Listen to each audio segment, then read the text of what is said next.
Hello everyone, मैं सत्येंद्र सिंह आपके अपने चैनल बिजी वेब क्लास में आप सभी का स्वागत करता हूं।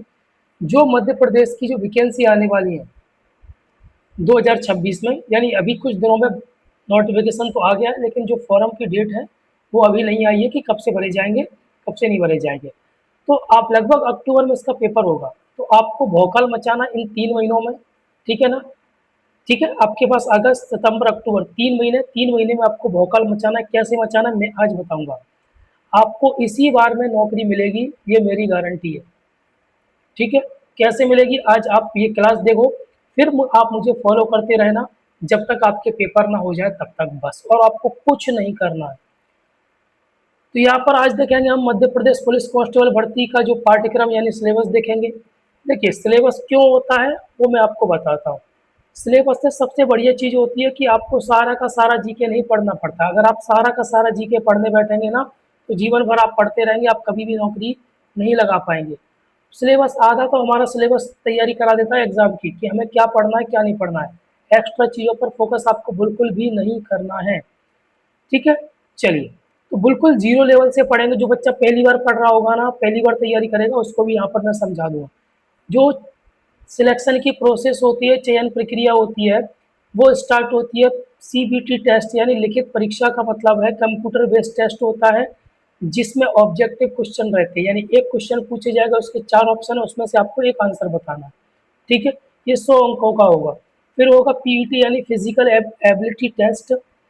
ये 800 मीटर दौड़ रहने वाली है, लंबी कूद, गोला फेंक। और इसमें जो भी अंक आपको मिलेंगे आपकी मेरिट में जुड़ने वाले हैं।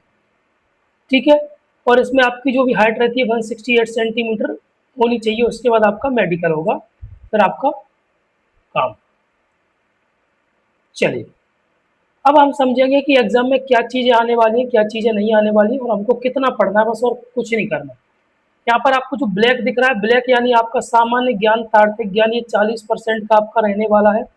यानी सामान्य ज्ञान इसमें आएगा और तार्किक ज्ञान भी इसमें आने वाला है। ठीक है, फिर आपका बौद्धिक क्षमता और मानसिक मानसिक अभिरुचि, इसमें आपकी रीजनिंग आ जाएगी। ठीक है ना, इस वाले में। फिर आपका विज्ञान और सरल सरल अंक गणित आपका इसमें आएगा। यानी ये आपके 30 नंबर का, ये आपके 30 नंबर का, ये आपका 40 नंबर का, ये आपको करना है। ठीक है, चलिए आगे। सबसे पहले हम देखेंगे सामान्य ज्ञान को, यानी इसमें सामान्य ज्ञान में क्या क्या चीज़ें हैं। इसमें सामान्य ज्ञान पढ़ने वाले हैं, और हम क्या पढ़ने वाले, एमपी का जीके यानी एमपी का सामान्य ज्ञान हमने इसमें पढ़ेंगे। सबसे पहले मध्य प्रदेश के सामान्य ज्ञान की हम बात करें तो मध्य प्रदेश का इतिहास। मध्य प्रदेश का इतिहास यानी इतिहास को 3 पार्ट में डिवाइड किया है। इसमें आपको प्राचीन भारत का इतिहास पढ़ना है, मध्यकालीन भारत का इतिहास पढ़ना है, वैसे ही आपको मध्य प्रदेश का भी पढ़ना है। मध्य प्रदेश का प्राचीन भारत का इतिहास, मध्य प्रदेश का मध्यकालीन भारत का इतिहास, मध्य प्रदेश का आधुनिक भारत। प्राचीन भारत के इतिहास में आपको सिंधु घाटी सभ्यता होगी, और मगध साम्राज्य हो गया, मौर्य साम्राज्य हो गया, गुप्त साम्राज्य हो गया, ये सारी चीज़ें आपको इसमें पढ़ना है। फिर मिडावल हिस्ट्री में आपको पढ़ना है जो भी मुस्लिम साम्राज्य का उदय हुआ, दिल्ली सल्तनत पढ़ना। दिल्ली सल्तनत में मध्य प्रदेश में कहाँ कहाँ पर क्या किया क्या नहीं किया। फिर आपको स्वतंत्रता संग्राम पढ़ना, जैसे 1857 क्रांति। फिर आपको जो आंदोलन हुए, गांधी जी के आंदोलन, उनको भी पढ़ना है कि मध्य प्रदेश में उनका क्या योगदान रहा। फिर आपको किले पढ़ना है। ठीक है ना? ओके। फिर मध्य प्रदेश का भूगोल पढ़ना है। मध्य प्रदेश के भूगोल में आपको नदियों पर ज़्यादा फोकस करना है, राष्ट्रीय उद्यान पर फोकस करना है। ओके। उसके बाद आपको मध्य प्रदेश की जनजातियाँ, लोक नृत्य, त्योहार, ये सारी चीज़ें आपको पढ़ना है। और इसके अलावा आपको ज़्यादा चीज़ें पढ़ने की ज़रूरत नहीं है। आपको यहाँ पर जितना सिलेबस में बताया जा रहा है, सिर्फ उतना। फिर राज्य की प्रमुख योजनाएं और नियुक्तियां, जो करंट अफेयर से संबंधित चीजें हैं मध्य प्रदेश की। फिर है भारतीय इतिहास एवं राज्य व्यवस्था, भारत ऐतिहासिक युद्ध एवं स्वतंत्रता। यहाँ पर आपको सारी चीजें नहीं पढ़ना। भारत की युद्ध हुए थे प्रमुख, वो आपको पढ़ना है। और स्वतंत्रता पढ़ना, स्वतंत्रता संग्राम जो 1857 क्रांति हो गई, और भी जो छोटे मोटे आंदोलन हुए हैं वो सारी चीज। भारतीय संविधान में आपको मौलिक अधिकार पर ज़्यादा फोकस करना है, और संसद पर। संसद में आपको लोकसभा, राज्यसभा, साथ में आप राष्ट्रपति पर, प्रधानमंत्री पर फोकस भी कर सकते हैं। मौलिक अधिकार से क्वेश्चन पूछे जाएगा। प्रमुख राष्ट्रीय संस्थान एवं मुख्यालय, जो भी ऑर्गेनाइजेशन होती है, नीति आयोग हो गया, ठीक है ना, ऐसी जो ऑर्गेनाइजेशन होती है और एवं उनकी मुख्यालय, ठीक है। भारतीय कला एवं संस्कृति यानी इंडिया का आर्ट एंड कल्चर। वहीं अगर हम भूगोल की बात करें, अर्थव्यवस्था की और करंट अफेयर की बात करें, तो भारत के भूगोल की अगर हम बात करें तो इसमें नदियों का आपको याद करना है। भारत की भौगोलिक संरचना का मतलब होता है हिमालय हो गया, मध्य भारत का पठार हो गया, पश्चिमी घाट हो गया, पूर्वी घाट हो गया, अरावली पर्वत हो गया, छोटा नागपुर का पठार, ये सारी चीजें आपको याद करना है। साथ में जलवायु याद करना है। भारतीय अर्थव्यवस्था में आपको बजट पर ज़्यादा फोकस रखना है। राष्ट्रीय एवं अंतर्राष्ट्रीय जो करंट अफेयर रहता है वो, और उसी में खेल और पुरस्कार और पुस्तकें, ये सारी चीज़ें करंट अफेयर से। ये आपकी चीज़ जीके से थी। क्लियर हो रहा है ना आपको? कोई परेशानी है? नहीं होना चाहिए। फिर आपका आएगा रीजनिंग से संबंधित। रीजनिंग में कोडिंग डिकोडिंग, आपको सारी रीजनिंग नहीं पढ़ना है। कोडिंग डिकोडिंग, फिर आपका एनालॉजी एंड क्लासिफिकेशन यानी समरूपता और वर्गीकरण। ठीक है। फिर रक्त संबंध, दिशा और दूरी, न्याय निगमन और गैर मौखिक तर्क। समझ में आ रहा है ना? पर आपको कहीं पर भी ज्यादा भटकने की जरूरत नहीं है। ज्यादा भटकोगे तो एग्जाम से अपने सिलेक्शन से दूर चले जाओगे आप। ओके। फिर आपको बौद्धिक क्षमता और मानसिक अभिरुचि भी वही हो गया। बौद्धिक क्षमता में अंक श्रृंखला राखी, मतलब ये जो पाई चार्ट वगैरह होता है ना, वो सारी चीजें इसमें आ जाएगी। ठीक है ना? फिर जनहित, कानून व्यवस्था, सांप्रदायिक सद्भाव, निर्णय क्षमता, ये चीजें आपको बहुत ईजी है। ये चीज़ आपको इधर से दी जा रही है ना, ये सारी चीज़ें आपको दी जा रही है ना, ये आपको नंबर खींचने के लिए दी जा रही है। आपको इसी में नंबर खींचना है। सिर्फ आपके जो माइंड है उस पर डिपेंड करता है कि आपकी सोच क्या है क्या नहीं है।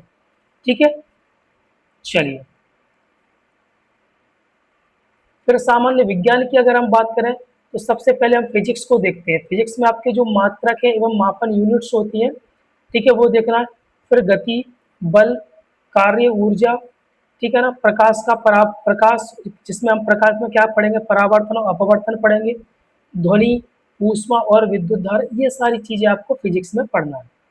उसके बाद अगर हमारे केमिस्ट्री में तो पदार्थ की अवस्था और गुणधर्म, रासायनिक अभिक्रियाएं, जो सूत्र वगैरह पूछे जाते हैं, पिछली बार आपसे पूछे गए 2025 में, इस बार भी आपसे पूछे जाएंगे, इसलिए आपको इस पर फोकस करना है। ठीक है। अम्ल, क्षार एवं लवण, ठीक है, धातु, अधातु, दैनिक जीवन में रासायनिक की जो भी चीजें यूज होती है वो सारी चीजें, ये आपको कहीं भी भटकने की जरूरत नहीं है। मैं सारी की सारी चीजें सिलेबस कराने के बाद आपको कराऊंगा, और ये सारी की सारी चीजें मैं आपको ऑब्जेक्टिव फॉर्म में कराऊंगा, ताकि आपकी तैयारी जल्दी से जल्दी हो और आपको क्वेश्चन और अलग से टेस्ट लगाने की जरूरत नहीं पड़ेगी। ठीक है।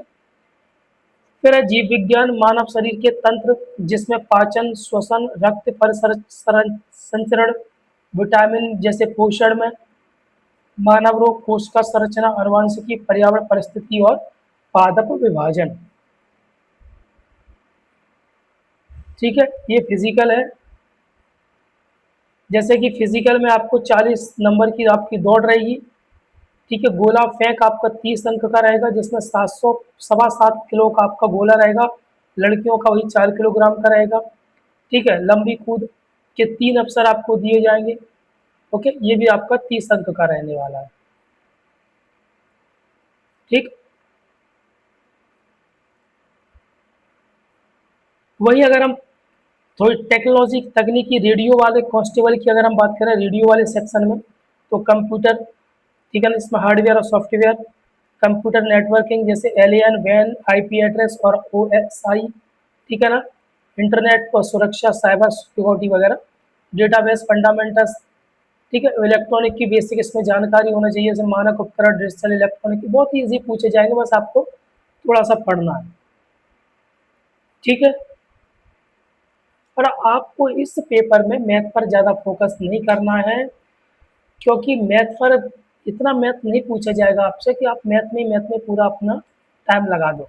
तो इसको आप कैसे आप मजबूत कर सकते हैं, एमपीजीके पर विशेष पकड़ बनाइए, जिसके लिए आप पुणेकर एवं तथ्यात्मक पुस्तकें, कहीं पर नहीं भटकना है। आप मेरे साथ रहेंगे तो आप मैं सिलेक्शन आपको दिलाऊंगा। ठीक है ना। गणित और रीजनिंग आपको लगाना है, नियमित मॉक टेस्ट लगाना है, पीवाईक्यू लगाना है। ठीक है ना। और फिजिकल की तैयारी आपको पहले दिन से करना है, यानी अभी से आप फिजिकल की तैयारी कर सकते हैं। ये नहीं है कि अगर हमारे नंबर अच्छे आते हैं तो करें, यहाँ कर नहीं करें, आप अभी से तैयारी कीजिए। ठीक है ना। अगर आपके मन में अभी भी कोई क्वेश्चन आता तो आप मुझे बताइए। ठीक है। अब बात रही हमारी आगे की, ये हमारा सिलेबस हो गया, बिल्कुल आपने सिलेबस समझ लिया। अब हम इसको तैयार कैसे करेंगे, आपको बिल्कुल भी भटकने की ज़रूरत नहीं पड़ेगी। मैं स्टार्ट कराऊँगा मध्य प्रदेश के जीके से। मध्य प्रदेश के जीके में मैं कराऊँगा मध्य प्रदेश का इतिहास। एक-एक चीज़ आपके सिलेबस के अनुसार मैं यहाँ पर कराऊँगा और आपको कहीं पर भी भटकने की ज़रूरत नहीं पड़ेगी। ये मेरा मेरा आपसे वादा है और सिलेक्शन कैसे नहीं होता ये मैं देखता हूँ। ठीक है ना? जय हिंद, जय भारत।